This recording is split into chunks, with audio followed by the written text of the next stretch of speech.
El grupo conformado por Jorge Cadena, David Caro y Mara Camila Rodríguez. Siguiente, por favor.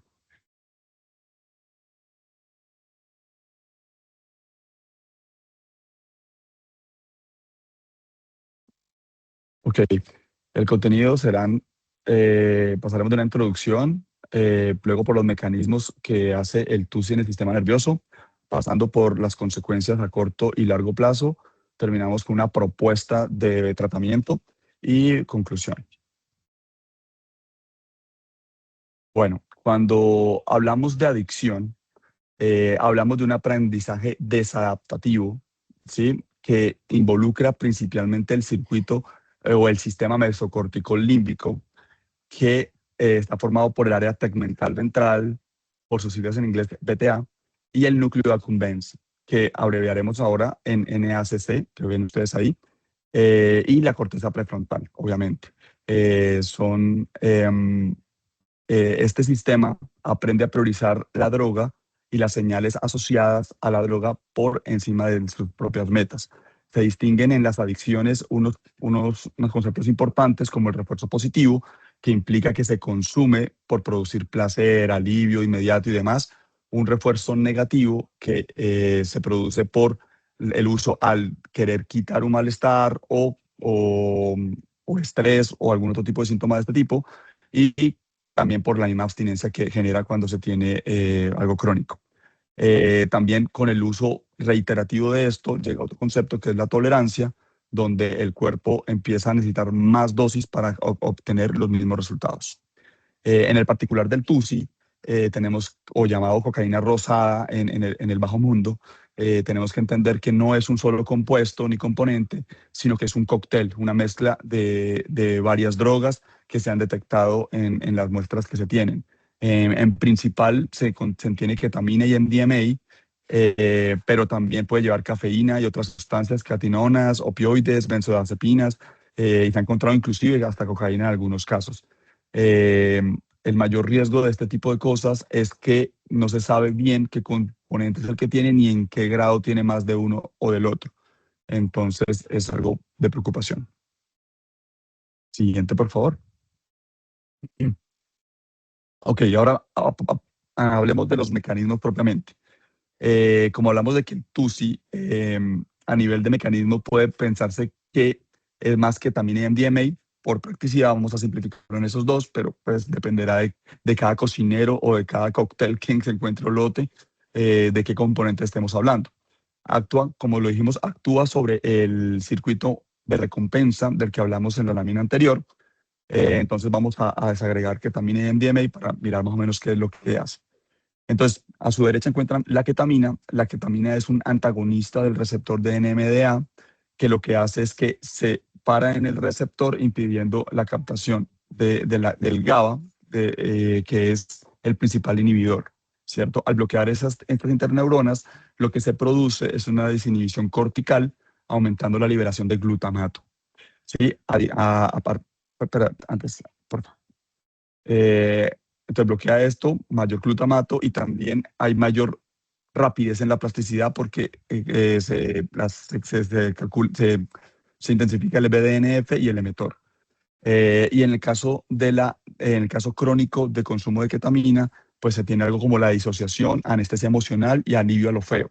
Entonces esto sigue siendo fuerte en el nivel de recompensa. Y en el MDMA se aumenta la serotonina, la dopamina y la noradrenalina. En el MDMA entra por el sustrato del transportador de serotonina. También aumenta la oxitocina, que lo que genera una conexión social. Y en casos un poquito entre recreativos y más extremos, se aumenta la euforia, empatía y desinhibición del deseo de contacto. Así la siguiente. Bueno, entonces ahora vamos a hablar de las consecuencias que tiene el TUSI a corto plazo. Estas consecuencias las vamos a dividir en dos, en la consecuencia que tiene en el proceso psicológico y la consecuencia que tiene como tal en el mecanismo del ser humano. Entonces, en cuanto a la atención, el TUSI lo que hace es afectar especialmente la atención sostenida y selectiva. Como es, en este caso es una lo afecta brevemente y hay una desorganización. En cuanto al mecanismo, hay una sobreactivación noradrenérgica y dopaminérgica y hay una desconexión cortical. En cuanto a la memoria que se afecta mayormente es la memoria a corto plazo. Esta memoria se afecta se hace pues como la inhalación del TUSI. Además, el MDMA altera la memoria verbal y la ketamina es la que afecta la memoria episódica. En cuanto al mecanismo, hay una interferencia hipocampal y prefrontal y hay una disrupción serotoninérgica y dopaminérgica. En cuanto al lenguaje, se ve afectado por el discurso, hay como una desorganización, confusión y como falta de coherencia. Hay una alteración temporal de redes lingüísticas frontotemporales por exceso de la monoaminas y o desconexión cortical por la ketamina. Siguiente, porfa. En cuanto al sueño, hay un insomnio mientras se consume, reducción del sueño REM y hay un rebote del sueño. Y de cuando pasa el efecto, hay una somnolencia profunda. Hay una estimulación que altera los circuitos circadianos de la homeostasis del sueño. En cuanto a las funciones ejecutivas, hay impulsividad, pérdida del control inhibitorio y toma de decisiones pobres. En algunos casos, dependiendo como la cocina, como lo decía el compañero Jorge, se puede haber como casos de alucinaciones, disociaciones y todo este tipo de cosas. Hay una difusión transitoria de la corteza prefrontal y por las alteraciones dopaminérgicas y serotoninérgicas y disociación. En la actividad motora y la coordinación hay hiperactividad, bruxismo, tics, descoordinación, lentitud y además en algunos casos cuando se hace un consumo alto hay temblores y espasmos. Hay exceso dopaminérgico en los ganglios basales. En cuanto a la ingesta, hay supresión del apetito durante la inhalación y posible hiperfagia compensatoria posterior. Y hay activación hipotalámica por noradrenalina y dopamina.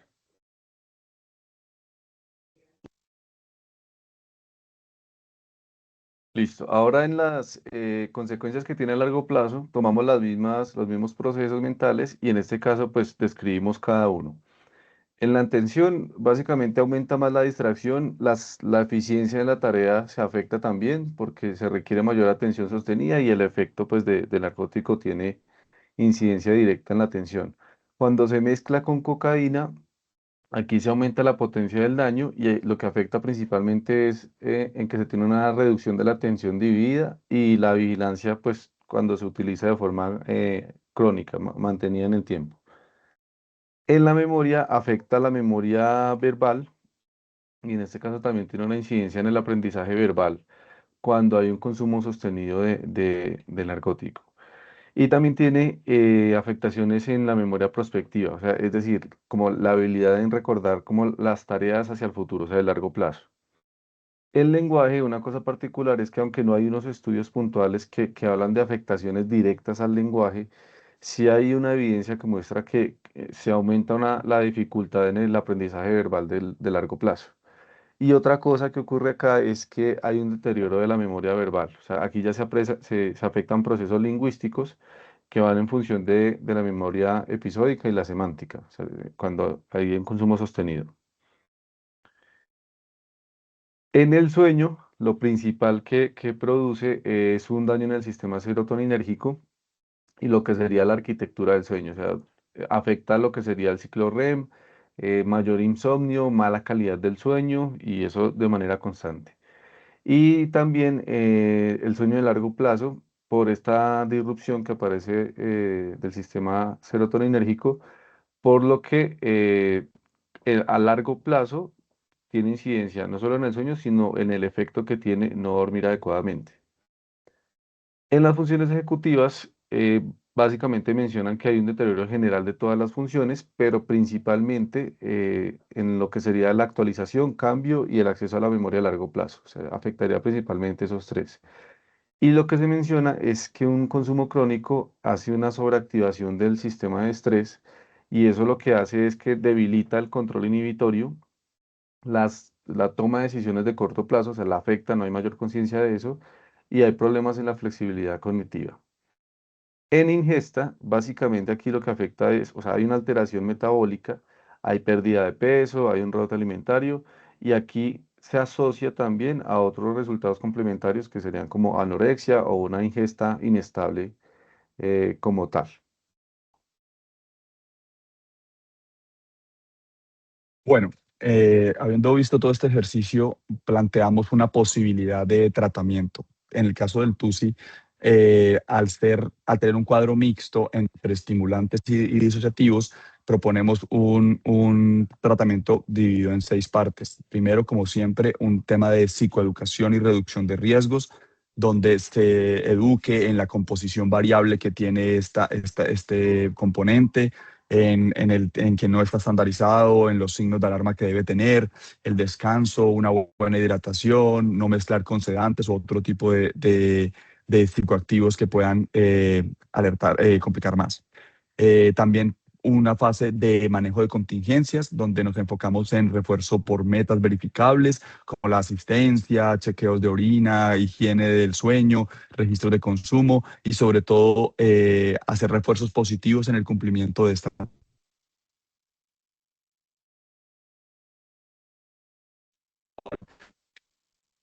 eh, prevención de recaídas, también darle habilidades para el contexto donde está expuesto a este tipo de sustancias.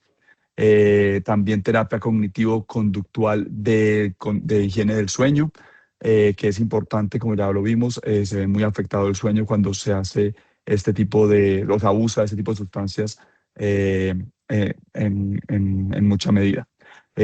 También tener un ancla que sirva como la actividad física. Recomendamos más de 150 minutos a la semana, aeróbico, moderado, que permita eh,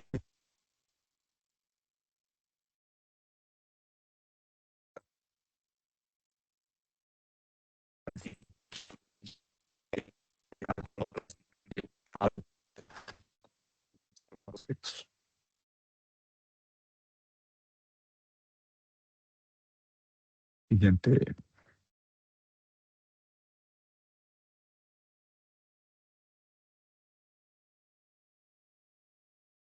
Y bueno, finalmente como conclusión, pues ya vimos un poco el abordaje del compuesto que sería el TUSI, que básicamente es una mezcla de diferentes componentes, pero principalmente MDMA y ketamina. El efecto que tiene es que aumenta la serotonina y la dopamina, o sea, causa euforia, mucha energía, y es un bloqueo de receptores NMDA, y pues eso es básicamente un efecto disociativo y alteración de la percepción. Eh, Se tienen afectaciones en otros sistemas en procesos mentales y aquí básicamente se compromete el control prefrontal y se potencia un refuerzo positivo que después desencadena en uno negativo. O sea, es una situación de dependencia que tiene un desencadenante. Eso es todo, pues les agradecemos por su atención. Dejamos las referencias bibliográficas que abordamos Muchas en cada gracias. componente y muchas gracias. Muchas gracias a todos. Gracias.